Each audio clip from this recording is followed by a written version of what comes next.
Meus amigos, meus irmãos, o Centro Espiritual Universalista, o CEL da LBV, unifica neste final de ciclo todos os ensinamentos de Jesus em espírito e verdade, mas à luz do novo mandamento. Nenhum sectarismo, nenhum ecletismo, nenhum hibridismo, porque a verdade não é híbrida, não é sincrética, não é eclética, não é sectária. A doutrina do céu é exatamente a doutrina do Cristo de Deus, acima de todas as perversidades geradas pelas religiões humanas, diletas filhas de Satanás ou do Anticristo.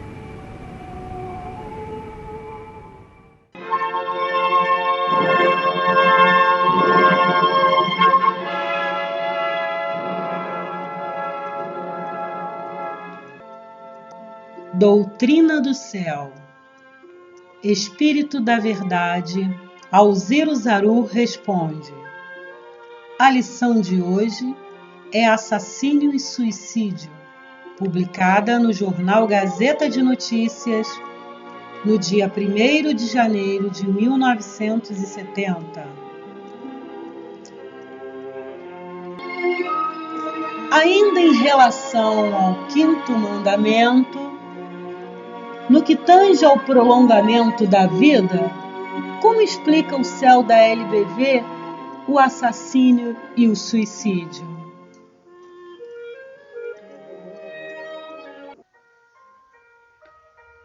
Novamente com a palavra, os evangelistas, assistidos pelos apóstolos e por Moisés. No caso de assassínio, o assassino não é instrumento cego da providência divina, quando em determinado tempo põe termo à prova de alguém que se destinara a essa expiação. Assim, procedendo, usou do seu livre-arbítrio.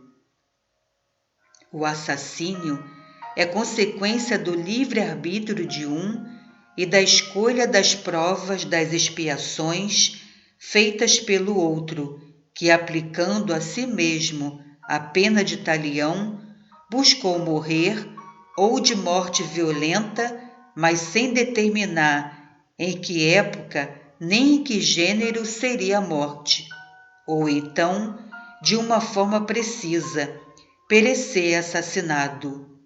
No primeiro caso, se o assassino usa do livre-arbítrio para domar suas paixões e perdoa aquele que ia ser sua vítima, outra circunstância a este se apresentará, pondo fim às suas provas. Estas se cumprirão, assim, conforme as resoluções que seu espírito escolheu antes de reencarnar. No segundo caso, se o assassino procede da mesma forma, os acontecimentos da vida aproximarão o que devia sofrer a prova de morrer assassinado. Do outro, em que os maus pendores predominam para que se dê o que tem que se dar. O assassino e a vítima, uma vez reencarnados, não se lembram da escolha que fizeram, da prova que terá de sair vencedor ou vencido, e que constitui para ele a luta contra uma tendência sobre a qual lhe cumpre triunfar. O outro, da expiação por que deve passar, como meio de preparação e depuração. Assim, não é por impulso próprio que a vítima caminha para o local do matador. Entretanto, algumas vezes ela prepara inconscientemente o caminho que a conduz até lá, ou para lá é guiada pelos espíritos prepostos, sempre a vigiar o cumprimento das provas. Compreendei bem o sentido destas últimas palavras. Os guias não dirigem os atos do assassino, dirigem o espírito daquele que deve sofrer a expiação, dirigem os acontecimentos que o conduzirão ao caminho, seja da prova, seja da expiação. Não deduzais daí que a vítima, o guia ou protetor, dê por inspiração, no momento em que ela desperta, a lembrança da resolução que seu espírito haja tomado enquanto esteve desprendido durante o sono. Há de se colocar no rumo das circunstâncias que tenham de levá-la ao cumprimento da expiação escolhida. Não, isso seria um suplício moral infligido ao reencarnado, e a divina providência é sempre piedosa para com seus filhos. Mas o próprio reencarnado, ao despertar, conserva uma impressão vaga que se torna a determinante da sua vontade, dos seus atos. Se a hora fixada pelas resoluções na espiritualidade quanto à época da morte não chegou e permanece irrevogável, por estar aquele que se acha submetido à expiação, cumprindo as obrigações de que há de resultar a duração de seu corpo, até o fim das suas provas, os espíritos prepostos a velar pelo cumprimento destas as expiações, preparam e põem ao alcance dele os meios próprios a subtraí-lo ao assassínio. E ele se salvará, qualquer que seja o perigo que o ameace. No caso em que, praticando, pelo uso que faz da sua existência, atos que constituem infração das obrigações que lhe era necessário cumprir, para que o corpo lhe durasse até o fim de suas provas. Infração, portanto, das suas resoluções na espiritualidade. O homem detém o curso dessas mesmas provas. Ele apressa o instante da sua morte.